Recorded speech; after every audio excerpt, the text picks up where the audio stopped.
किन भन्छु मान्छेहरूलाई पुरा कहानी सुनाउँछु बवाल के एकदम दिल जीत लिया कि दिल जीत दिया मेरा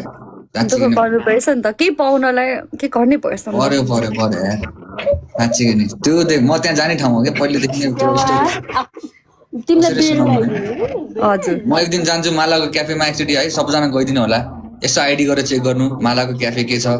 उसको क्याफेमा कता लाइदिनु त खै किन लाइदिनु सबैजना आउनु पर्यो मेन चाहिँ कुल पनि आउनु पर्यो आउँछु म एक दिन है साँच्चै नै आउँछु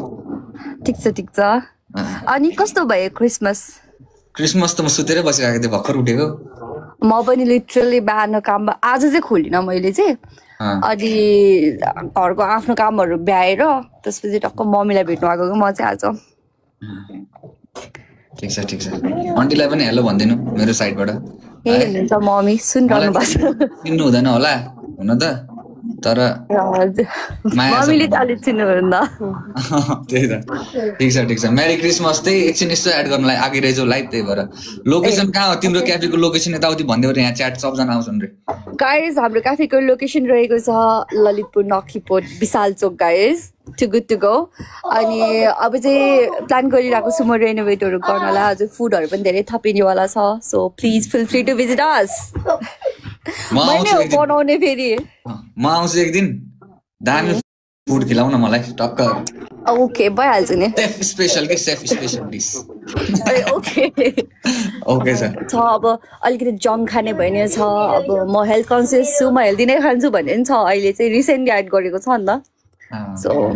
प्लिज बिसाइड द्याट कुल होइन अब स्किनमा केही प्रब्लम छ भने मैले त्यही सानो सेल्फ राखेर म स्किन केयर प्रडक्टहरू पनि राखिरहेको छु हो र यस ल म आएको बेलामा टक्क म लिन्छु है ओके मलाई चाहिरहेको हुन्छ साइडमै राखिरहेको छ स्किन केयर लिप केयरहरू यस्तो फेस सिट मास्कहरूदेखि लिएर एभ्रिथिङ हुन्छ त मसँग त वाउ यस्तो स्किन केयर नै गरिन्छ भनेपछि होइन हल्का फुल्का कहिले सुटिङमा भएको आजभोलि चाहिँ गर्दिनँ exactly skin care has no gender हो कि होइन भनेर भनिदिनु न हजुरले भन्नु पर्यो guys skin care has no gender so मेरोमा आउने दाजुभाइहरू प्लिज डोन्ट से लाइक मलाई त के हुँदैन म स्किन केयर गर्दैन no guys moisturizer and sunscreen चाहिँ लाउनै पर्छ ठिक छ ओके माला सुन म कहिले नखीबाट आएको बेलामा भिजिट गर्छु है ओके सरप्राइजिङली आउँछु कि म त्यस्तो भनेर यताउति होइन कि म सरप्राइजिङली आउँछु हुन्छ हजुर तर ट्युसडे चाहिँ क्लोज हुन्छ फेरि ए ल हुन्छ त्यति बेला फेरि म ट्युसडे गरेर तिमीले सरप्राइज हान्दिरहेको कि मलाई ल भनेर म भनिरहेको ओके ल अनि मैले फेरि मुभी पनि त्यस्तै गरेँ क्या त्यो भोजपुरी मुभी के हजुर मेरो गीतको गाना के अरे कस्तो सङ्ग के अरे आँखों में गजरा कालो में लगा के मलाई त है यो मेरो यो यहाँ नत्थी लगाएर नत्थी त लगाउनु पर्छ मलाई त कसैले भन्दैन कि म नेपाली भनेर त्यही त लास्ट एकदम खुसी लाग्यो अहिले आज क्रिसमस डेको दिन भेट भयो हाम्रो है एकदमै माया छ मैले अरू केही माग्नु पर्दैन के अरे अनि एउटा कुरा सुन्न मन लाग्यो मलाई भन्नु न तपाईँको नि ड्रिम के हो मेरो ड्रिम त म त छ एकदम राम्रो मान्छे बन्नु छ अझै भनौँ न अझै बवाल राम्रो मान्छे बन्नु छ राम्रो यसो न यु लुक अप राम्रो अनुहारमा धेरै राम्रो यु नो नेम फेम दुइटै भएको मान्छे होइन एउटा यो टिकटक भन्छ नि हुन्छ म मात्र होला टिकटकमा धेरै चासो नराख्ने मान्छे होइन तर टिकटकले मान्छेलाई करोडपति पनि बनायो रोडपति पनि बनायो राइट यो हजुर विषय लाग्नु अनि कति केटी दिवाना यति धेरै मान्छेले केटी त एकदम फ्यान के भन्न चाहन्छ त्यो एकदम हुन्छ नि हार्ट फ्यान जो आफूसँग एकदमै मन पराउने मान्छे हुन्छ नि त्यो कुललाई एकचोटि हेर्न पाएँ उसको एकचोटि बोल्न पाएँ भने जो तर त्यो हुन्छ नि तडपेको मान्छेहरूलाई चाहिँ के भन्न चाहनुहुन्छ केटीहरूलाई स्पेसली गर्ल्सहरूलाई त्यस्तो हुँदैन एज मलाई त दाइ नै भन्नुहुन्छ म्याक्सिमम जनाले कसैले पनि मलाई त्यस्तो भन्नु हुँदैन दाइ चाहिँ कोही भन्दैन एज अ ब्रदरै लिनुहुन्छ सबैजनाले अनि डाइरेक्ट जानु आई लभ यु डार्लिङ कुलबाई मलाई तिमी मनपर्छ आई लभ यु त कसले भन्छ त नि होइन त्यस्तो पनि छ फेरि जिस्केको सबैले माया छ हजुर आफ्नो घर कहाँ हो म त अहिले बुटवल छु तपाईँ बुटवलको हो? नाइ बुटोलमा यता मेरो साथीको घर चाहिँ यतै बस्छ अहिले कहिले अब अहिले चाहिँ बुटोलमा सानो काम छ मैले त्यही भएर यता आएको छु बाहिर हिँड्दा त अन्त तपाईँलाई त फिल्मै खेल्नु पर्दैन, त यत्तिकै हिरो नेपालको। होइन त्यस्तो त्यो मेरो त्यो चाहिँ ड्रिम हो क्या बुझ्नु भएन अनि म चाहिँ सोच्छु यो केटासँग कस्तो चाहिँ केटी बिहे गर्ला भनेर। कस्तो चाहिँ केटी बिहे गर्ला हुन्छ नि यस्तो क्या लाइक सो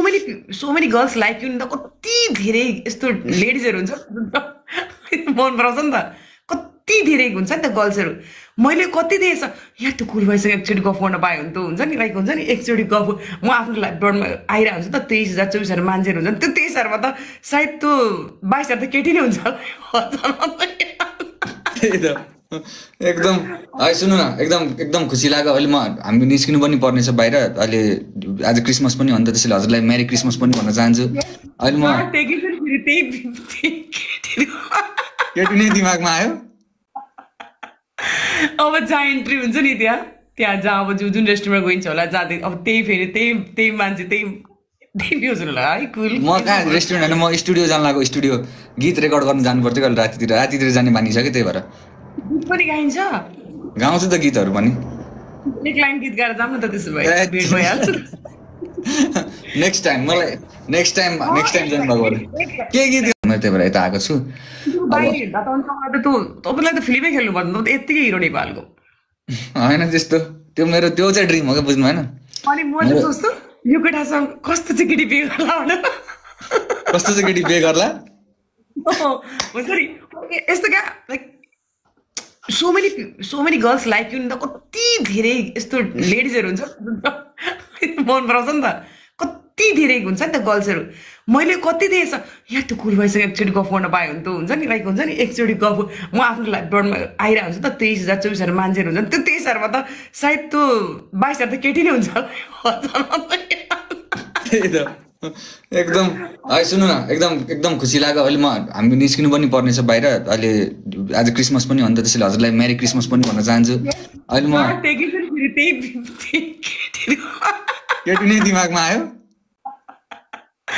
अब जहाँ इन्ट्री हुन्छ नि त्यहाँ जहाँ अब जुन रेस्टुरेन्टमा गइन्छ होला जाँदै अब त्यही फेरि त्यही मान्छे त्यही भ्युज होला है कुल। म कहाँ रेस्टुरेन्ट होइन म स्टुडियो जान लाग्यो स्टुडियो गीत रेकर्ड गर्न जानु पर्थ्यो कहिले रातितिर जाने बानी छ कि त्यही भएर। गीत पनि गाइन्छ? गाउँछु त गीतहरू पनि। एक लाइन गीत गाएर जाऊँ न त त्यसो भए भेट भइहाल्छ।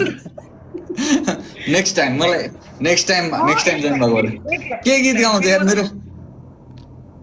एक लाइन जे गायो भने हुन्छ एक लाइन। के गीत गाउँदा होस्टेल 3 को गीत गाउनु रे। होस्टेल 3 मा मैले गीतै गाएको छैन। म आफ्नो गीतहरू पनि छ कि मेरो बुझ्नु भएन। म आफ्नो गीतहरू पनि गाउँछु। उपचार गर्ने पैसा नर त्यो बच्चा म अरे के 5 महिनापछि त्यतिखेर पनि मैले आफूलाई हुन्छ नि कति नम्बर मलाई थाहै छैन कि अब कोसँग जोइन छ भनेर। अनि कति सुन्नु न हामी पछि पनि जोइन गर्दै गर्नु लागि मलाई लेट भइसकेको छ म निस्किनु पर्ने छ है। राम्रोसँग बस्नुहोस्। Okay beautiful life have a beautiful life take care bye bye है।